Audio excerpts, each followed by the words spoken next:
my name is Sarah Carlson. I'm the director of the Early Childhood Program in District 11. That is our preschool program for the district, and I'm here with... My name is Jessica Kloppenborg. I am a kindergarten teacher at Wilson Elementary School. And today we wanted to just have a conversation with each other about kindergarten readiness. What are the skills we're looking for when students first enter kindergarten, and how can we help get our kiddos ready for that first day of kindergarten?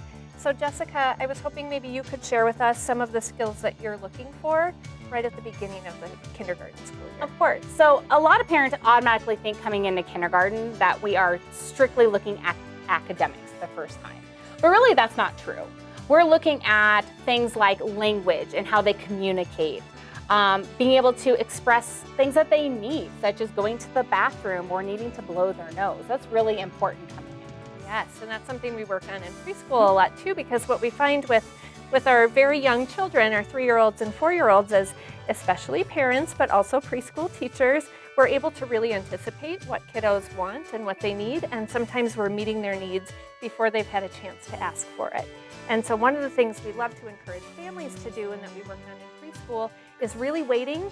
You might know that your child really wants milk, but let's wait for him to ask for milk before we give it. Or if your child is struggling to share with a peer or want something that a brother or sister has, to really give them the language to use to advocate for themselves and say, I want a turn with that, or that kind of a thing, just so they're getting practice at being able to tell other people, and especially grown-ups, not especially grown-ups and children, right? Absolutely. What they need. Yeah. And that kind of leads into, being able to interact with their peers as well. That's really important coming in, knowing that, sharing, if you want to block and someone else needs that block, talking to them, I would like to use that. And just knowing how to communicate with peers, and that could be something as simple as playing with blocks or Legos on the carpet, or if there's crayons in the middle and you need that blue crayon and someone else is using it. That you know the words to say, exactly. Right? Yeah, and when it comes to sharing those really preferred items, one of the things that we practice a lot in preschool is helping peers do that with each other. But if you're a parent at home with your child and maybe there isn't an older sibling, you can kind of make a game out of it and just do practice time. As your child is playing with toys, take one of the blocks away and see if they'll ask you for it. If they can't figure out how to ask you for it, you can give them that language, practice it, and kind of make a game out of it and do it over and over until they're feeling comfortable with saying, I need that toy back, or can I have it when you're done, or whatever it is that you want to teach. Exactly. One of the other things that we look at besides using language to express your needs is being able to listen to language that's given to you and follow those directions, such as this 2-step direction. This is another thing you can make a game out of. I used to do it with my daughter all the time, asking them to do 2 things. Wash your hands and then sit down. Just make a game out of it. And my daughter even likes to try and see how many steps she can remember at a time. That's a perfect game. Yes, and they could be silly things, right? In the context of preschool routines, we do lots of 2-step directions, and you probably do at home too without realizing it. But it could be as silly as, touch the floor and then turn around 5 times, something like that, right? So it's helping students remember that the trick with 2-step directions is I can work on the first direction and still remember what that other one was going to be. Exactly. And so the more they get practice with that, the more their brain's ready to do it. Exactly. And then when they get to kindergarten, we move into 3 and even 4-step directions. Yeah. So it's great practice coming in. Yeah. One of the other things with that language and being able to follow those directions is just, it's important to be able to follow directions with that, whether it's a teacher or a parent giving you those directions, but also being able to do something without a parent telling you or monitoring you. That is one of the most important things coming into kindergarten, is knowing how to do something by yourself. Yes, that independence is Exactly. huge. Yes, and I think we talked about that a little bit before, but especially it happens with 3-year-olds and 4-year-olds all the time, where families want to kind of step in and help.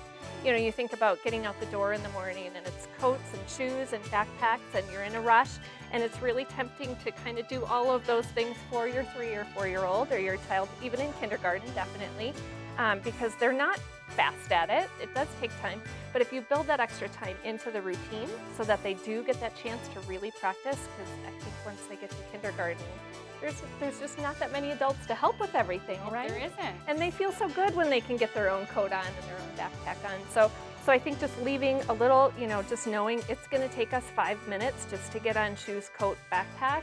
Let's start that routine 5 minutes early. Absolutely. It's very important. Like you said, there's not as many adults in the room when they get to kindergarten, and that independence is a really important factor. Yeah.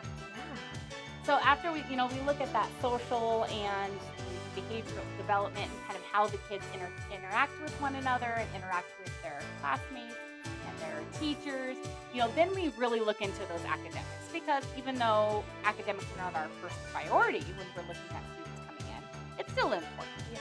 So looking at things like, can they at least attempt to write their name and identify their name is so important. Students that come in knowing that this is my name, and even if they can't write it perfectly, that's okay, but they understand that's their name and they have a basic understanding of how to write it, those students just skyrocket and they take off within those first couple months of school. Yes, it's just one less place where you're getting discouraged coming into kindergarten, because you've got confidence around how to do it. Yep. And when I think about how we teach our preschoolers writing skills, and maybe for parents over the summer trying to get their children ready, some children take to writing pretty easily and are interested in it, and some really are not. And so with those ones that aren't, I would encourage breaking it down into smaller steps. And so maybe we're just focusing on the first letter of their name, or focusing on putting the letters of their name. So for example, you may write their name and then cut the pieces out, and they're just arranging the letters so that they have them in the right order. But not making the job too big. So if writing a full name feels too big, let's start with how to hold a pencil and how to scribble, how to copy making circles and lines and things like that, and then maybe just one letter at a time.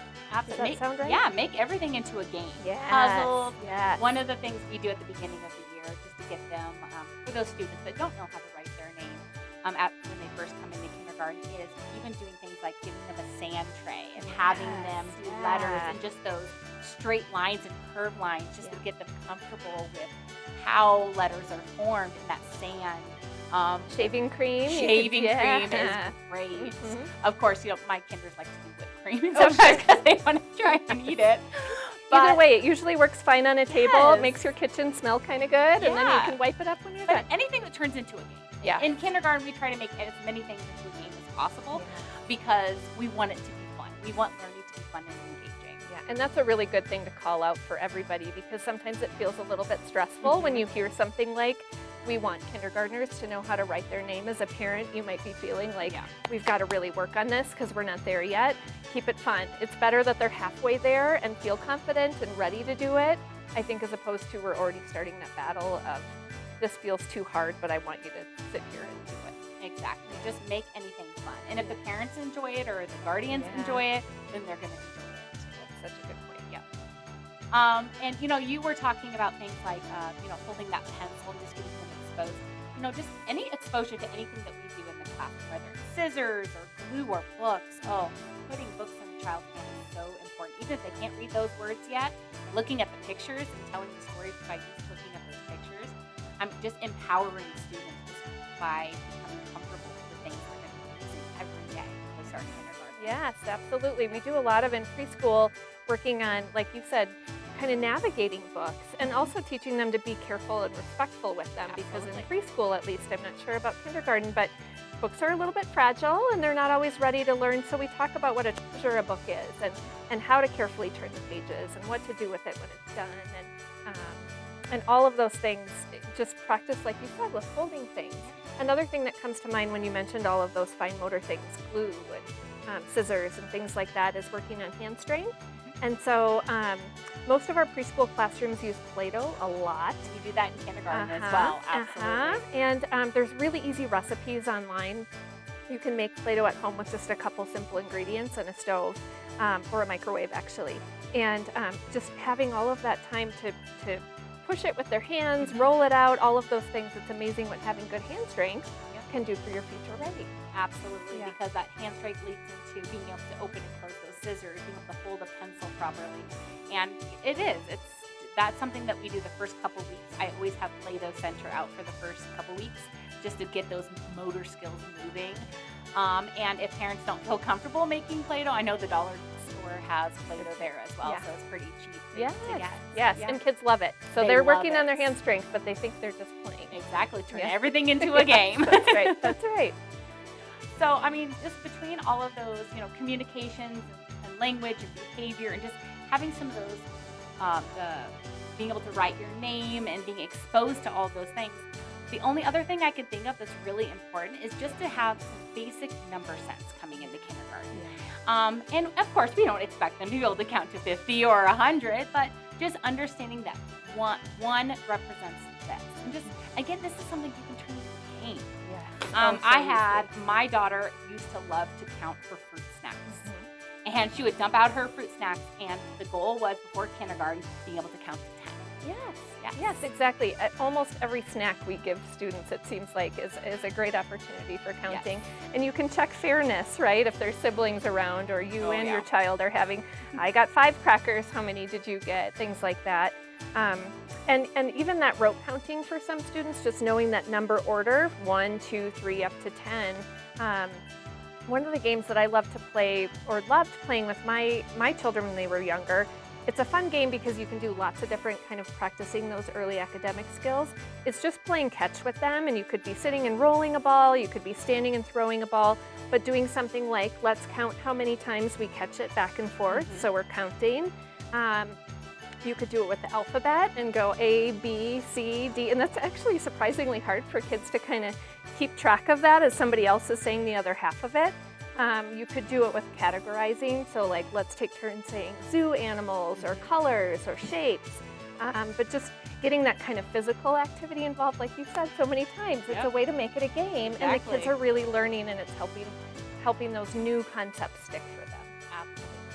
So it sounds like everything that you were doing in preschool is exactly what I think would prepare a kindergartner. So all of those things come together and make a well-rounded kindergartner coming in at the beginning of the year. And the better prepared they are, the more confident they're going to be the first day coming in, the more comfortable they're going to be, and they're going to be set up for success in kindergarten. Yes.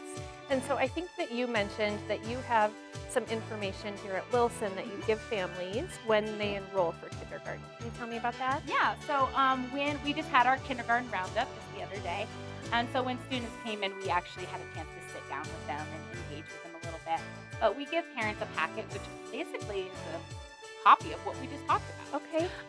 Things that they can do at home, things that both academic, social, behavior skills that they can work on, working on those fine motor skills, and it gives them a variety of different things that they can do with some online resources as well that they can use.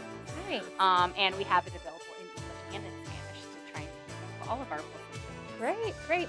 And so we know what families at Wilson should do if they have questions about getting ready for kindergarten. And I think across the district, if families have questions, they could reach out to the school that they want to attend. Absolutely. They could also reach out to the enrollment office. And then I'm wondering about maybe after this conversation, I'm kind of thinking maybe we should add something to the preschool website too, where families could find that information about kindergarten. I think that would be a great idea. Yeah. And then I think if there's more questions, we will be able to put some information on the screen. Yeah, sounds great.